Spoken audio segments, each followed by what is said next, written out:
Digital চাকরির বাজারে বিশেষ করে ফ্রিল্যান্সিং জগতে মানুষের আকাঙ্ক্ষা আর কঠিন বাস্তবতার মধ্যে একটা বিশাল ফারাক আছে আর ঠিক এই ফারাকটাকে কাজে লাগিয়ে একটা পুরো সিস্টেম বা ব্যবস্থা তৈরি হয়েছে। এই সিস্টেমটা চলে অর্থনৈতিক অনিশ্চয়তাকে পুঁজি করে।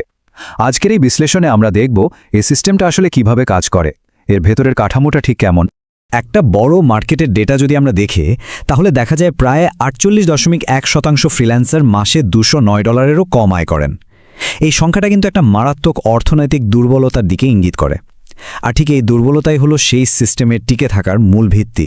তো প্রশ্নটা হলো, কিভাবে একটা সমান্তরাল ইন্ডাস্ট্রি ঠিক এই একই বাজার থেকে বিপুল পরিমাণ অর্থ বের করে নিচ্ছে? একদিকে অর্থনৈতিক দুর্বলতা, আরেকদিকে সেই দুর্বলতাকে কেন্দ্র করেই গড়ে উঠছে একটা লাভজনক ব্যবসা। এর উত্তরটা লুকিয়ে আছে সিস্টেমটার কার্যপদ্ধতির ভেতরে। আচ্ছা, তাহলে প্রথমেই দেখা যাক বিশ্বাসযোগ্যতা তৈরির আর্কিটেকচারটা। এই সিস্টেমে বিশ্বাসযোগ্যতা কিন্তু অর্জন করা হয় না, বরং খুব পরিকল্পিতভাবে তৈরি করা হয়, আর এটা বেশ জটিল একটা প্রক্রিয়া। এই বিশ্বাসযোগ্যতা তৈরির জন্য বেশ কিছু টুলস বা কৌশল ব্যবহার করা হয়। যেমন ধরুন, ভাড়া করা লাইফস্টাইল দেখানো, বানানো ইনকাম প্রুফ, বেছে বেছে কিছু সফলতার গল্প বলা, এমনকি পডকাস্টের মতো প্ল্যাটফর্ম ব্যবহার করে এক ধরনের অথরিটি লন্ডারিং করা হয়। আর অ্যালগোরিদমকে ব্যবহার করে নিজেদের পরিচিতি বাড়ানো হয়। এই প্রত্যেকটা জিনিসই আসলে একটা ভ্রম তৈরি করার জন্য ডিজাইন করা। একটা খুব কমন মার্কেটিং লাইন হলো, যদি একজন 15 বছরের ছাত্র 2 লাখ টাকা আয় করতে পারে তাহলে অন্যরা কেন পারবে না। এখানে দেখুন কি করা হচ্ছে। একদম আউটলায়ার, মানে চরম ব্যতিক্রমে একটা উদাহরণকে সামনে এনে একটা অবাস্তব বেঞ্চমার্ক সেট করে দেওয়া হচ্ছে। ফলে সাধারণ মানুষের প্রত্যাশা আর বাস্তবতার মধ্যে একটা আকাশ পাতাল তফাৎ তৈরি হয়ে যায়। এই যে কৌশলটা, এটাকে বলে সার্ভাইভারশিপ বায়াস। এটা একটা লজিক্যাল ফ্যালাসি বা যৌক্তিক ত্রুটি। মানে এখানে শুধু সেই হাতে গোনা সার্ভাইভার বা সফল ব্যক্তিদেরকেই ফোকাস করা হয়, আর তাদের পেছনের যে বিশাল সংখ্যক ব্যর্থ মানুষেরা তারা অদৃশ্যই থেকে যায়। ফলাফল, অসাধারণ সাফল্যকে খুব সাধারণ একটা ঘটনা বলে মনে হয়, যা আদতে সত্যি না। তো যখন এই কৃত্রিম বিশ্বাসযোগ্যতা একবার তৈরি হয়ে গেল, এর পরের ধাপটা কি? এরপর শুরু হয় কনভার্সনের মেকানিক্স, মানে সম্ভাব্য গ্রাহকদেরকে আসল ক্রেতায় পরিণত করার জন্য একটা বহুস্তরীয় এবং প্রায় প্রেডিক্টেবল একটা প্রক্রিয়া চালু করা হয়। এই প্রক্রিয়াটা কোনো একটা সিঙ্গেল ইভেন্ট না, এটা একটা স্ট্রাকচার্ড ফানেল। প্রথম ধাপে লাইফস্টাইল মার্কেটিং দিয়ে অ্যাট্রাক্ট করা হয়। দ্বিতীয় ধাপে একটা ফ্রি মাস্টার ক্লাসের মাধ্যমে বিশ্বাস তৈরি করা হয়। তৃতীয় ধাপে একটা নকল সংকট তৈরি করে আর্জেন্ট বা জরুরি একটা ভাব আনা হয়। আর সবশেষে হাই প্রেশার আপসেলের মাধ্যমে কেনাটা নিশ্চিত করা হয়। পুরো কনভার্সন প্রক্রিয়াটা চলে কিছু সাইকোলজিক্যাল ট্রিগারের উপর ভিত্তি করে, যেমন ফোমো বা ফিয়ার অফ মিসিং আউট। এটার জন্য বলা হয় আর মাত্র 2টো সিট বাকি আছে। তারপর আছে অ্যাঙ্করিং, আসল দাম 15,000 কিন্তু এখন মাত্র 5,000। এটা করে দামটা কম মনে করানো হয়।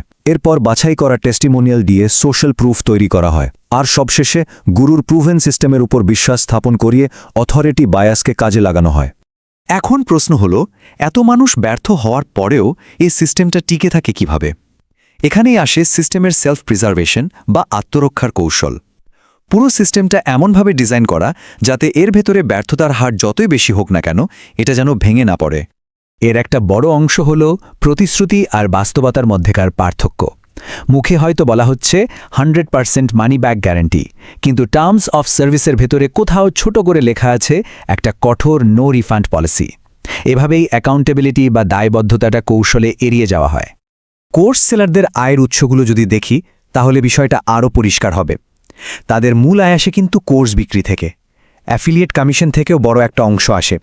কিন্তু তারা যে স্কিলটা শেখাচ্ছে সেটা নিজে প্র্যাকটিস করে আয় করাটা তাদের ইনকাম স্ট্রিমের খুবই ছোট একটা অংশ। মানে তাদের ফিনান্সিয়াল ইনসেন্টিভটাই হলো নতুন স্টুডেন্ট ভর্তি করানো, স্কিলটা নিজে ব্যবহার করা নয়। আর ফিডব্যাক লুপটাকেও খুব সতর্কভাবে কন্ট্রোল করা হয়।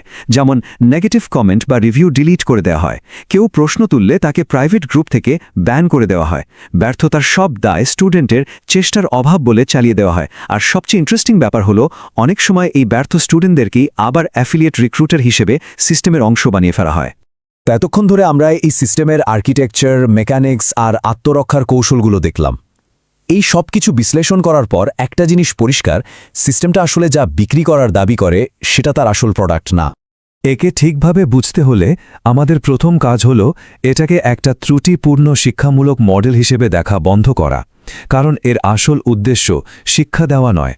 বরং এটা একটা হাইলি এফিশিয়েন্ট সিস্টেম। এর কাজ হলো একটা দুর্বল মার্কেটের কাছে একটা ইনট্যাঞ্জিবল বা অধরা পণ্য তৈরি করে সেটা বিক্রি করা। তাহলে আসল পণ্যটা কি? এই যে লেনদেন হচ্ছে এর মূলে ঠিক কোন জিনিসটা বিক্রি করা হচ্ছে? এর আসল প্রোডাক্ট পোর্টফোলিওটা হল আশা, জরুরি অবস্থা আর এক ধরনের অনুভূত নিশ্চয়তা। অর্থনৈতিক অনিশ্চয়তার মধ্যে থাকা একজন মানুষের কাছে এই তিনটা জিনিসের একটা প্যাকেজ কিন্তু মারাত্মক শক্তিশালী। সিস্টেমটা আসলে কোনো স্কিল বিক্রি করছে না, বিক্রি করছে এই অনুভূতিগুলোকে।